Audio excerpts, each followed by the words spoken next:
Fue la lucha, tu vida y tu elemento,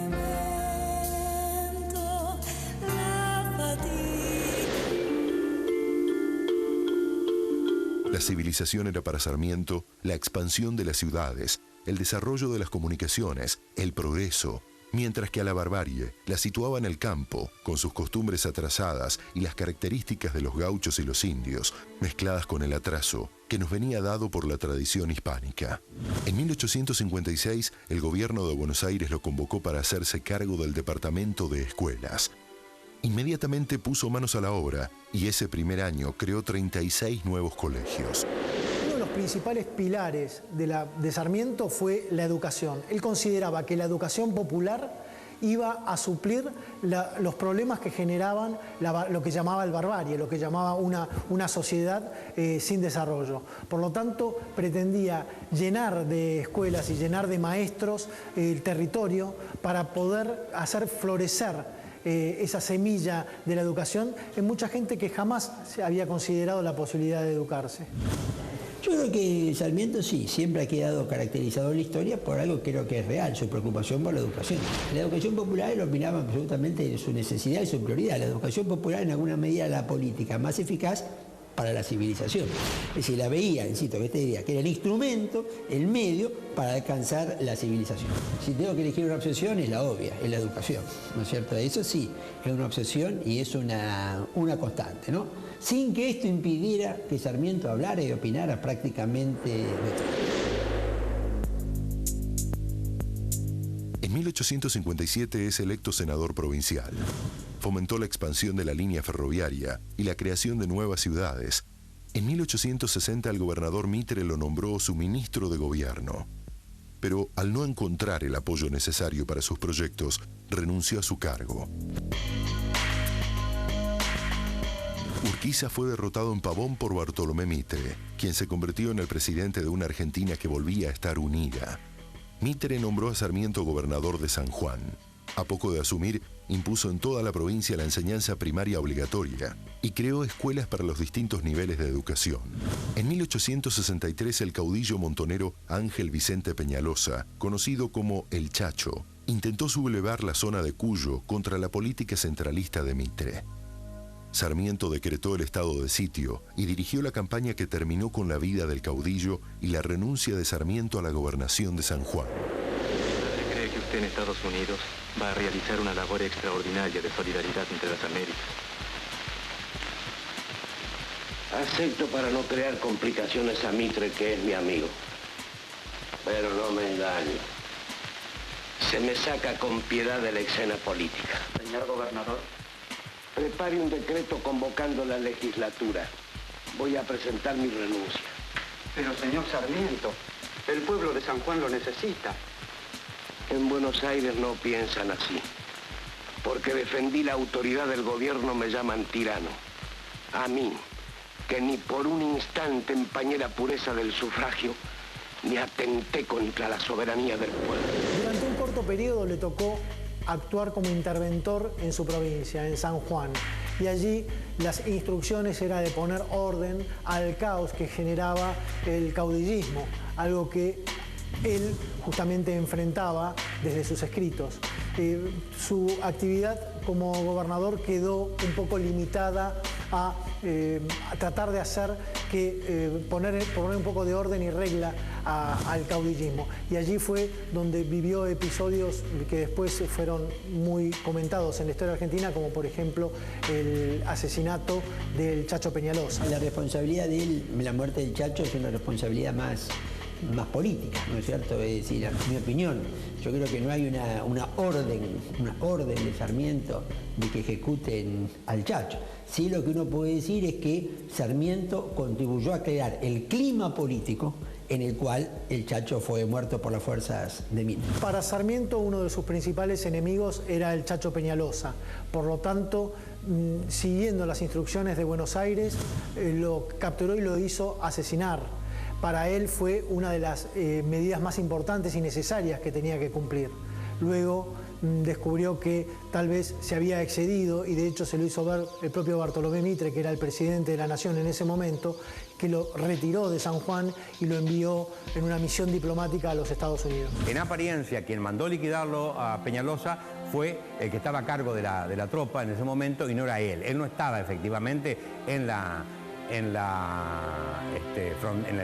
campo de batalla cuando ocurrió el asesinato de Peñalosa. Peñalosa no era un caudillo cualquiera, era un hombre muy respetado y ahí él en principio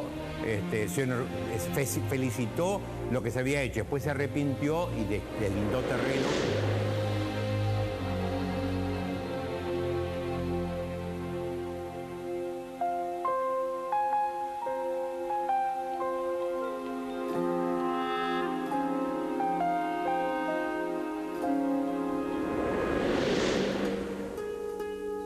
Sarmiento llegó a Nueva York en mayo de 1865 y comenzó a frecuentar las universidades norteamericanas. Fue distinguido con los doctorados honoris causa por dos de ellas, la de Michigan y la de Brown.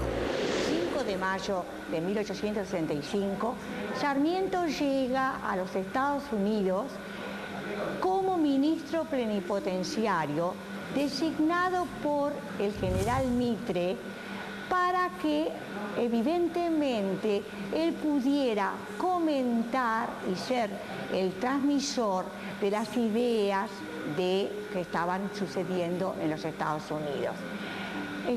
Sarmiento está ahí en 1865 durante 3 años, 1868, pocos días antes de regresar como presidente. Mientras Sarmiento estaba en Estados Unidos, en Argentina, un grupo de políticos lo postuló como candidato a presidente de la nación. Las elecciones, que se realizaron en abril de 1868, le dieron el triunfo y emprendió el regreso para asumir la presidencia el 12 de octubre de ese año.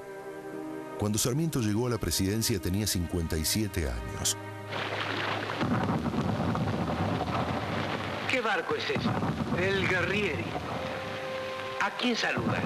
A don Domingo Faustino Sarmiento, nuevo presidente de los argentinos.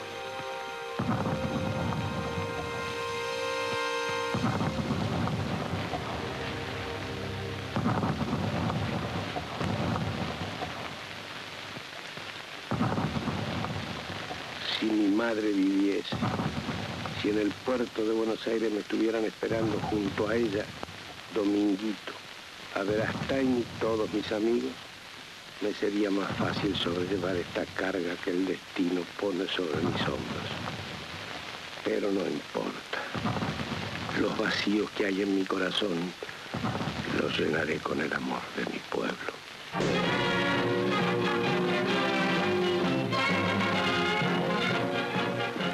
Mi presidente. Vuelve usted cuando el país y yo más lo necesitamos. Seguiré los rumbos de su abnegado gobierno. Y sé que lo hará con talento y honradez. Sarmiento fue elegido presidente en ausencia, porque toda la campaña y la elección se hizo cuando él estaba en los Estados Unidos. Así que ya arribó a Buenos Aires como presidente de la nación electo. Y se encontró con un país que buscaba la unión nacional. Eso fue lo que había iniciado Bartolomé Mitre, su antecesor. Lo que buscaban era que Buenos Aires y el resto de las provincias tuvieran un objetivo común. Por eso se los llama a estas presidencias las históricas, las que comenzaron a forjar lo que hoy conocemos como un sistema presidencialista. En alguna medida el nombre de Sarmiento como candidato a presidente surge de los jefes del ejército, los oficiales que estaban ejerciendo en el Paraguay, concretamente de un militar que era escritor, Lucio B. Mancilla. Y ahí, ¿no es cierto?, jugó también esas cuestiones, ¿no? El papel del hijo de Sarmiento, Dominguito, que era su hijo adoptivo, pero era como su hijo, muerto en la batalla, ¿no es cierto?, de Curupaití. Las paradojas hacen que el hijo terminara jugando muerto un papel en la elección de Sarmiento como presidente. El país se estaba organizando en conflicto, dificultades, pero con una dirección clara hacia la institucionalización. La campaña casi no participó. Él se encontró con este regalo de la presidencia. Fue bastante discutido, hubo 3 candidatos que se iban desplazando, se iban votando y haciendo elecciones parciales. Finalmente la salida fue Sarmiento. De alguna manera también Mitre dio su conformidad, porque sin Mitre esto no iba adelante.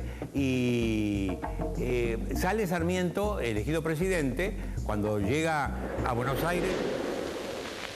Juro por Dios, nuestro Señor, y por estos santos evangelios, desempeñar con lealtad y patriotismo el cargo de presidente de la nación y observar y hacer observar fielmente la Constitución argentina. Si así no lo hiciere, que Dios y la patria me lo demanden.